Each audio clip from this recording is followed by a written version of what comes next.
What if I told you there's a single number, just one number, that Warren Buffett has used for over 60 years to separate a great investment from a terrible one? Not a complex algorithm. Not a Wall Street formula that takes a PhD to understand. One simple ratio that you can calculate in about 10 seconds. It's called the price-to-earnings ratio. And by the end of this video, you'll know exactly how to use it the way Buffett does, not just what it is, but how to actually apply it to real stocks, right now, today. Let's get into it. The price-to-earnings ratio, or P ratio, answers one simple question: how much are investors paying for every rupee or dollar of profit a company earns? Here's the formula. Take the current stock price, divide it by the company's earnings per share, and that's it. That's your P ratio. So if a stock is trading at 500 Indian rupees, and the company earns 25 Indian rupees per share, the PE is 20. That means investors are paying 20 Indian rupees for every 1 Indian rupee of annual profit. Think of it like this: if you were buying a small business, a chai shop, a bookstore, you'd want to know, how many years will it take me to earn back what I paid? That's essentially what the PE is telling you. A PE of 20 means, at current earnings, you'd theoretically earn back your investment in 20 years. Simple. But the way you interpret it? That's where most people get it wrong. Warren Buffett's mentor Benjamin Graham, the father of value investing, was obsessed with price. He believed that no matter how great a business is, if you overpay for it, you'll get a poor return. Buffett took that lesson and built his entire fortune on it. He's said many times that he looks for companies that are wonderful at a fair price. The P ratio is one of the first tools he uses to judge whether a price is fair or dangerously inflated. Here's the key insight Buffett applies: the market is emotional in the short term, but rational in the long term. When investors panic, P ratios collapse, stocks get cheap. When investors are greedy and euphoric, P ratios explode, stocks get expensive. Buffett uses the PE as a thermometer for market irrationality. When everyone is scared and P/Es are low, he buys. When everyone is euphoric and P/Es are sky high, he waits, or sells. He once said, "Be fearful when others are greedy, and greedy when others are fearful." The P ratio is one of the best tools to measure exactly that: the temperature of fear and greed in the market. Here's where people make a massive mistake. They hear, low P equals good, and high P equals bad, and think that's the whole story. It's not. Context is everything. Historically, the average P for the S&P 500 is around 15 to 17. So a stock with a PE of 12 might be considered cheap. A stock with a PE of 35 might seem expensive. But that depends entirely on why the PE is where it is. Consider two companies. Company A, a slow-growth, mature utility company with a PE of 10. Earnings barely grow 2% a year. That PE of 10 might actually be fair, or even slightly expensive when you factor in the sluggish growth. Company B, a fast-growing tech company with a PE of 40. But earnings are growing 30% a year.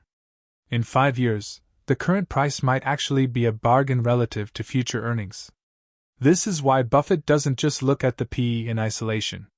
He compares it to the company's growth rate, which brings us to a refinement of the PE ratio called the PG ratio, price/earnings to growth.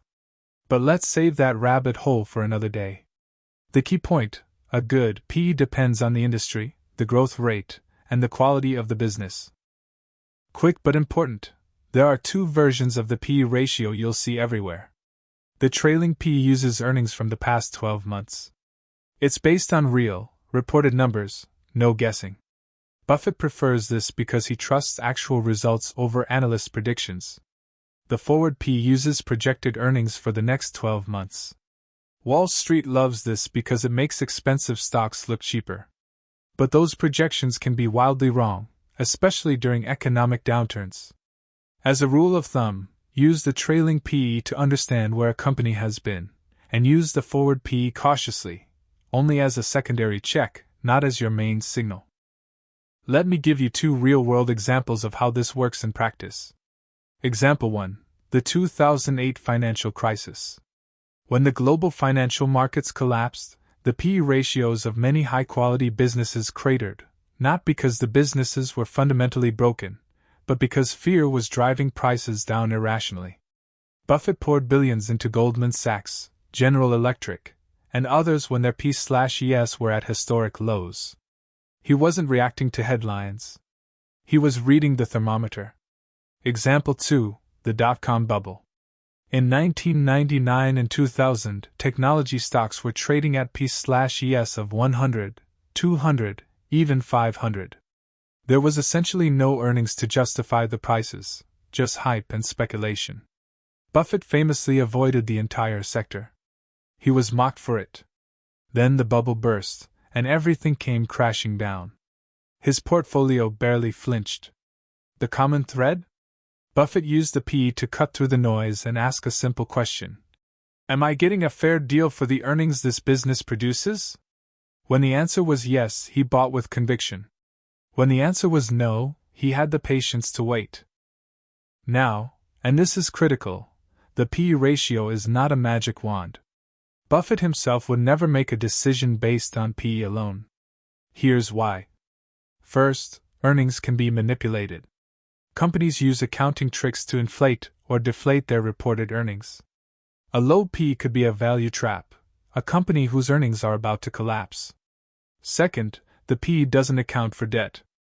A company with a cheap P/E but a mountain of debt could be far riskier than its price suggests. That's why Buffett always looks at the balance sheet alongside valuation. Third, it doesn't work well for companies with no earnings, startups, early-stage tech companies. If earnings are zero or negative, the P/E is meaningless or undefined. Buffett's approach: the P/E is the opening question, not the final answer. It tells you whether a stock is worth investigating further. Then you dig deeper. Here's your action plan. Next time you're looking at a stock, do this 3-step P/E check. Step 1. Look up the trailing P/E on any financial site: Google Finance, Yahoo Finance, Screener.in for Indian markets. Step 2. Compare it to the industry average. Is it above or below peers? Why? Step 3. Compare it to the company's own historical P/E range. Is it cheap relative to its own past? Or is it at a historic high? If a great business is trading at a P/E significantly below its historical average and below its industry peers, and there's no fundamental reason for that, that's the kind of situation that catches Buffett's eye. That's the gap between price and value that he's spent his entire career exploiting. The P/E ratio won't make you rich overnight. But understanding it, really understanding it, the way Buffett does, will save you from making the kind of overpayment mistakes that destroy portfolios. If you found this useful, hit like and subscribe. Next video, we're going deeper into how Buffett calculates intrinsic value, the number behind the number. You don't want to miss it. See you in the next one.